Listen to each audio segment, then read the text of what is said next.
Porque tantas pessoas continuam com a porta entreaberta para seus amores passados, mesmo depois que os laços são cortados. Não é para isso que serve um término, para selar aquele capítulo de vez. Porque então alguns continuam trocando mensagens, atendendo ligações ou até mesmo se encontrando com seus ex, como se o passado ainda tivesse peso. Estou desatualizado por achar que um fim deve ser definitivo. Talvez minha perspectiva seja diferente, mas, para mim, segurar essas conexões parece desonesto, como seguir em frente enquanto secretamente ainda estamos presos ao que foi. Esse enigma inspirou a história que vou contar, uma que tocou profundamente em meus sentimentos pessoais e me forçou a encarar essa questão de frente.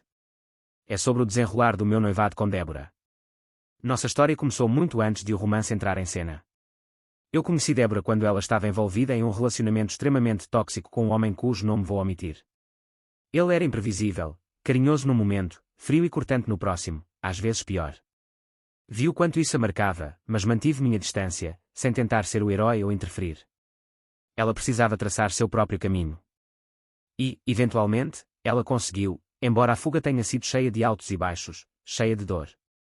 Quando ela saiu daquela situação, seus olhos carregavam uma fragilidade assombrada, como se estivesse costurando a si mesma de volta. Ofereci apoio constante, não com segundas intenções, mas como um amigo confiável. Meses depois, enquanto ela se recuperava, tive coragem de convidá-la para sair. Para minha surpresa, ela aceitou. Desde aquele momento, nossa conexão se aprofundou rapidamente. Talvez fosse a base de confiança que já havíamos construído. Ou talvez ambos soubéssemos do tipo de parceiro que queríamos evitar. Nós nos apaixonamos intensamente, e em 1 ano e meio estávamos noivos. Parecia o próximo passo natural de algo verdadeiro. Moramos juntos, já que quase nunca estávamos separados. Enfim, aqueles primeiros dias na nossa casa compartilhada foram alguns dos momentos mais reconfortantes que conheci. Preparávamos refeições juntos, ficávamos acordados até tarde rindo de programas de TV, ou passeávamos de mãos dadas pelo bairro. Tudo parecia seguro, como se estivéssemos construindo um futuro duradouro. Mas, como você pode imaginar, essa harmonia não durou para sempre. As rachaduras começaram a aparecer numa noite comum. Não consegui encontrar meu celular, procurei na cozinha, debaixo dos móveis, entre os travesseiros, mas não estava em lugar nenhum. Então, peguei o telefone da Débora para ligar para o meu e localizá-lo.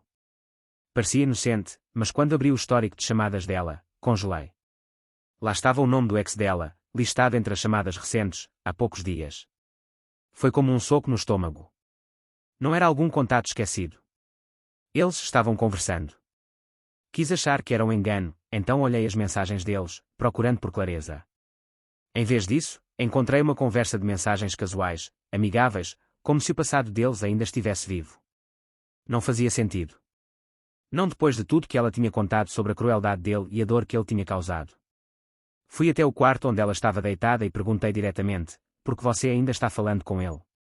Ela ficou tensa, claramente despreparada, mas não negou. Em vez disso, minimizou, dizendo que era só uma conversa rápida, uma checagem inofensiva. Expliquei como aquilo me incomodava, como cruzava uma linha. Ela tinha jurado que ele tinha saído da vida dela, que as ações dele eram imperdoáveis. Olhando para mim, prometeu que se aquilo te incomodar, ela cortaria contato. Não quero que isso atrapalhe a gente. Suas palavras me acalmaram um pouco. Talvez eu estivesse exagerando. Talvez fosse um deslize passageiro que pudéssemos superar. Mas a normalidade não voltou. Nas semanas seguintes, percebi mudanças. Débora, que antes era descomplicada com o celular, passou a protegê-lo ferozmente. Ela o mantinha perto o tempo todo, até para um banho rápido ou na hora de dobrar roupas, escondendo na bolsa ou no bolso. No começo, tentei relevar. Todo mundo fica grudado na tela hoje em dia, não é? Mas algo parecia errado, como uma mudança sutil no ar entre nós. Não queria me tornar desconfiado ou obsessivo, mas as pistas se acumulavam. Então, fiz algo que normalmente não faria. Durante meu almoço, passei na casa para pegar um HD que tinha esquecido de manhã. Saí cedo para o trabalho, tinha algumas tarefas e precisava dele para uma reunião. Geralmente, avisava a Débora se passava por lá, por cortesia. Mas naquele dia, não avisei. Achei que seria rápido. Peguei o disco e estava indo embora quando decidi passar numa cafeteria perto de casa, que eu adorava, para tomar um café. Estacionei, entrei, pedi meu habitual, troquei algumas palavras com a barista. Quando fui embora, com o café na mão, os vi. Débora, sentada numa cabine de canto, com o ex dela. Minha mente tentou processar aquilo. Eles estavam imersos numa conversa, sem perceber minha presença. Fiquei lá por um instante, observando, depois me aproximei. Olhando para ela, disse: "Não volte para casa." O rosto dela ficou vazio, como se as palavras não tivessem entrado. Os lábios se abriram, mas nenhum som saiu. Não esperei ela falar. Virei as costas, saí, entrei no carro e fui embora. O resto daquele dia virou uma névoa.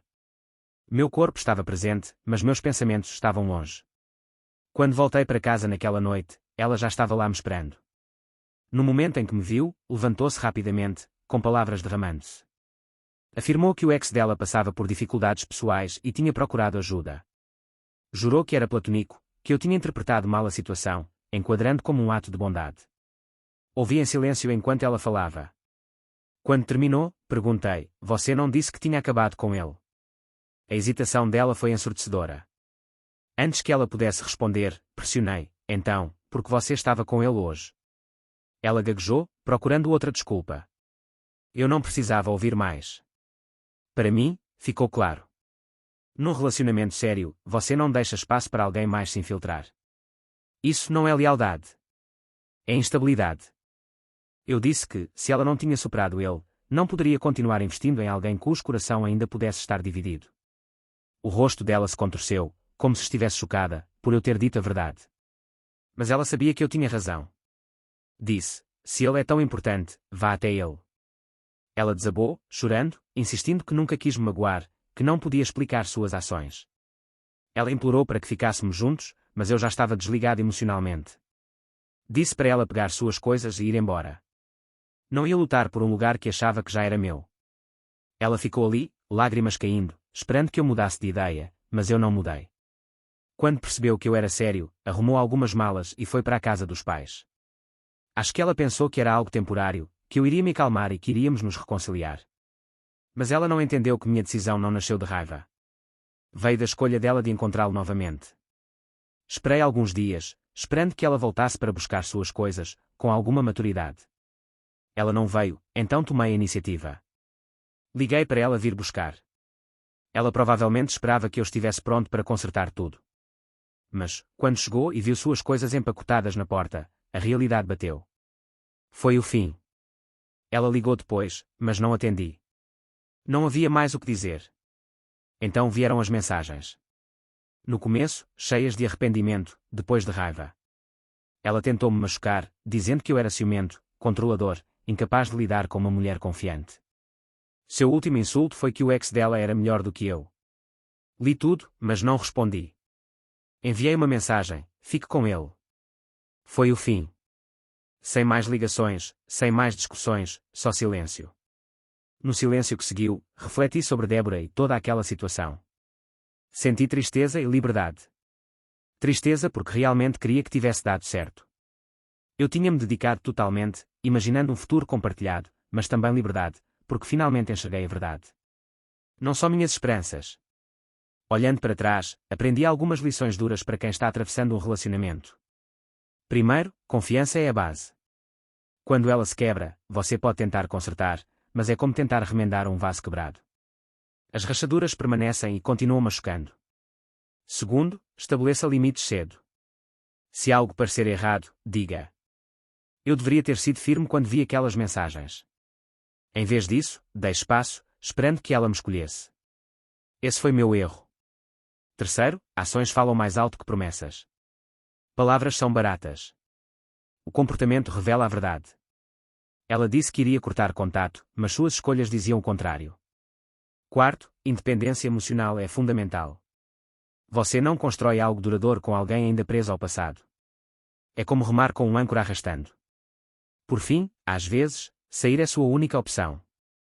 É doloroso, mas ficar em um relacionamento destruído, esperando que ele se cure sozinho, é pior. Eu não queria deixar ir, mas me recusei a me perder agarrado a alguém que não se segurava em mim. Essa é a minha história. Se você estivesse no meu lugar, como teria lidado? Eu tinha razão em seguir em frente ou deveria ter dado mais uma chance? Relacionamentos se resumem a escolhas. Você escolhe confiar para proteger essa confiança. E quando alguém escolhe quebrá-la, às vezes a única opção que resta é deixar.